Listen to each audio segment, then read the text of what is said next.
কঠোৰ নিয়মৰ মাজত হ'ব এইবেলি মেট্ৰিক পৰীক্ষা লগতে কঠোৰ নিয়মৰ মাজত হ'বলৈ গৈ আছে হায়াৰ ছেকেণ্ডাৰী পৰীক্ষা অনিয়ম কৰিলেই পৰিব আপুনি মহা বিপদত কোনো পৰীক্ষাৰ্থীয়ে কৰিব নোৱাৰিব নকল জাৰি কৰা হৈছে কঠোৰ নিৰ্দেশনা ঠিকেই শুনিছে এইবেলি কঠোৰ নিয়মৰ মাজত হ'বলৈ গৈ আছে মেট্ৰিক আৰু হায়াৰ ছেকেণ্ডাৰী পৰীক্ষা অনিয়ম কৰিলেই আপুনি পৰিব মহা বিপদত যেহেতু বিভিন্ন সময়ত দেখা যায় ৰাজ্যৰ বিভিন্ন প্ৰান্তে থকা বিদ্যালয়সমূহত বিভিন্ন পৰীক্ষাৰ্থীয়ে কৰিব বিচাৰে নকল কিন্তু এইবাৰ অনিয়ম কৰিলেই আপুনি পৰিব মহা বিপদত কোনো পৰীক্ষাৰ্থীয়ে কৰিব নোৱাৰিব নকল প্ৰতিগৰাকী পৰীক্ষাৰ্থীক তালাচী চলোৱা হ'ব শালীনতা বজাইহে ছাত্ৰীৰ চেকিং কৰিব পাৰিব পৰীক্ষা হলৰ ভিতৰলৈ নিৰীক্ষকো নিব নোৱাৰিব মোবাইল ফোন কেৱল পৰীক্ষাৰ্থীয়ে নহয় এবাৰ নিৰীক্ষকেও মোবাইল ফোন নিব নোৱাৰিব পৰীক্ষা হলৰ ভিতৰত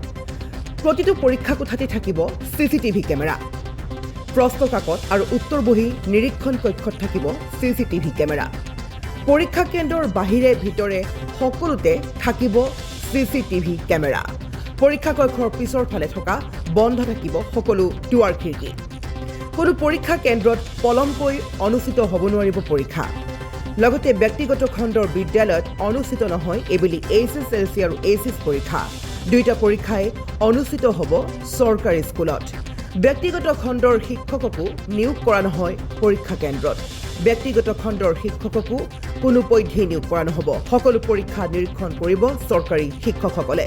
প্ৰশ্নকাকত ফাদিল প্ৰতিৰোধৰ বাবে কঠোৰ হৈছে বিভাগ আমি পুনৰ ক'ব চেষ্টা কৰিছোঁ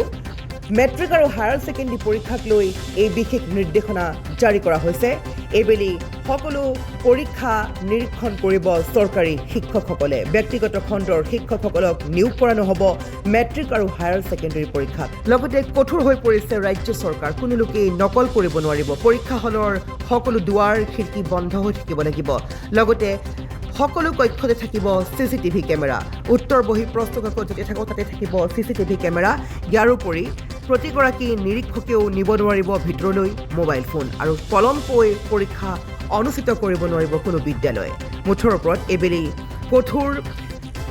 নিয়মৰ মাজেৰে হ'বলৈ গৈ আছে মেট্ৰিক পৰীক্ষা লগতে এইবেলি মেট্ৰিক পৰীক্ষা 10 ফেব্ৰুৱাৰীৰ পৰা 27 ফেব্ৰুৱাৰীৰ ভিতৰত অনুষ্ঠিত হ'ব লগতে 4 লাখৰো অধিক পৰীক্ষাৰ্থী অৱতীৰ্ণ হ'ব আনহাতে 11 ফেব্ৰুৱাৰীৰ পৰা 16 মাৰ্চলৈকে অনুষ্ঠিত হ'বলৈ গৈ আছে হায়াৰ ছেকেণ্ডাৰী পৰীক্ষা সৰ্বমুঠ 821টা পৰীক্ষা কেন্দ্ৰ 3 লাখৰো অধিক পৰীক্ষাৰ্থী অৱতীৰ্ণ হ'ব এইবাৰ প্ৰাইভেট স্কুলত পৰীক্ষা নহ'ব আৰু হায়াৰ ছেকেণ্ডাৰী মেট্ৰিক দুইটাই চৰকাৰী স্কুলতে অনুষ্ঠিত হ'ব আৰু পৰীক্ষাৰ যিবিলাক নিৰীক্ষক ইনভিজিলেটৰ তেওঁলোকো আগে পিছে আমি প্ৰাইভেট বিদ্যালয়ৰ শিক্ষক শিক্ষয়িত্ৰীক আনো এইবাৰ সিদ্ধান্ত লোৱা হৈছে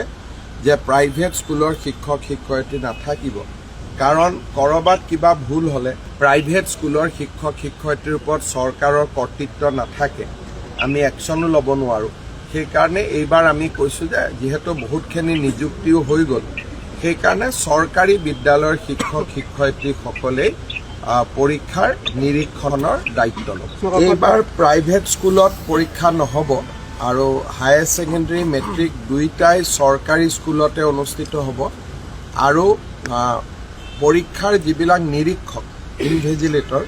তেওঁলোকো আগে পিছে আমি প্ৰাইভেট বিদ্যালয়ৰ শিক্ষক শিক্ষয়িত্ৰীক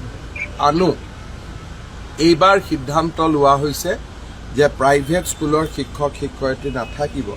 কাৰণ ক'ৰবাত কিবা ভুল হ'লে প্ৰাইভেট স্কুলৰ শিক্ষক শিক্ষয়িত্ৰীৰ ওপৰত চৰকাৰৰ কৰ্তৃত্ব নাথাকে আমি একশ্যনো ল'ব নোৱাৰোঁ সেইকাৰণে এইবাৰ আমি কৈছোঁ যে যিহেতু বহুতখিনি নিযুক্তিও হৈ গ'ল সেইকাৰণে চৰকাৰী বিদ্যালয়ৰ শিক্ষক শিক্ষয়িত্ৰীসকলেই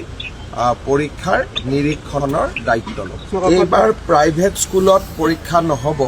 আৰু হায়াৰ ছেকেণ্ডাৰী মেট্ৰিক দুইটাই চৰকাৰী স্কুলতে অনুষ্ঠিত হ'ব আৰু পৰীক্ষাৰ যিবিলাক নিৰীক্ষক ইনভিজিলেটৰ তেওঁলোকো আগে পিছে আমি প্ৰাইভেট বিদ্যালয়ৰ শিক্ষক শিক্ষয়িত্ৰীক আনো এইবাৰ সিদ্ধান্ত লোৱা হৈছে যে প্ৰাইভেট স্কুলৰ শিক্ষক শিক্ষয়িত্ৰী নাথাকিব কাৰণ ক'ৰবাত কিবা ভুল হ'লে প্ৰাইভেট স্কুলৰ শিক্ষক শিক্ষয়িত্ৰীৰ ওপৰত চৰকাৰৰ কৰ্তৃত্ব নাথাকে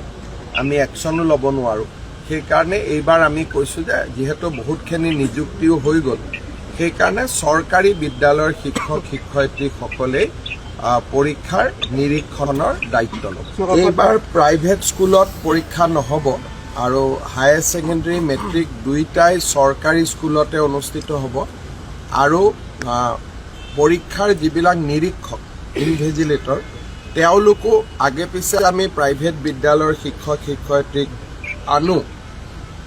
এইবাৰ সিদ্ধান্ত লোৱা হৈছে যে প্ৰাইভেট স্কুলৰ শিক্ষক শিক্ষয়িত্ৰী নাথাকিব, কাৰণ ক'ৰবাত কিবা ভুল হ'লে প্ৰাইভেট স্কুলৰ শিক্ষক শিক্ষয়িত্ৰীৰ ওপৰত চৰকাৰৰ কৰ্তৃত্ব নাথাকে, আমি একশ্যনো ল'ব নোৱাৰোঁ। সেইকাৰণে এইবাৰ আমি কৈছোঁ যে যিহেতু বহুতখিনি নিযুক্তিও হৈ গ'ল, সেইকাৰণে চৰকাৰী বিদ্যালয়ৰ শিক্ষক শিক্ষয়িত্ৰীসকলেই পৰীক্ষাৰ নিৰীক্ষণৰ দায়িত্ব ল'ব। এইবাৰ প্ৰাইভেট স্কুলত পৰীক্ষা নহ'ব আৰু হায়াৰ ছেকেণ্ডেৰী মেট্ৰিক দুয়োটাই চৰকাৰী স্কুলতে অনুষ্ঠিত হ'ব আৰু পৰীক্ষাৰ যিবিলাক নিৰীক্ষক ইনভিজিলেটৰ তেওঁলোকো আগে পিছে আমি প্ৰাইভেট বিদ্যালয়ৰ শিক্ষক শিক্ষয়িত্ৰীক আনো। এইবাৰ সিদ্ধান্ত লোৱা হৈছে যে প্ৰাইভেট স্কুলৰ শিক্ষক শিক্ষয়িত্ৰী নাথাকিব, কাৰণ ক'ৰবাত কিবা ভুল হ'লে প্ৰাইভেট স্কুলৰ শিক্ষক শিক্ষয়িত্ৰীৰ ওপৰত চৰকাৰৰ কৰ্তৃত্ব নাথাকে, আমি একশ্যনো ল'ব নোৱাৰোঁ। সেইকাৰণে এইবাৰ আমি কৈছোঁ যে যিহেতু বহুতখিনি নিযুক্তিও হৈ গ'ল, সেইকাৰণে চৰকাৰী বিদ্যালয়ৰ শিক্ষক শিক্ষয়িত্ৰীসকলেই পৰীক্ষাৰ নিৰীক্ষণৰ দায়িত্ব ল'ব।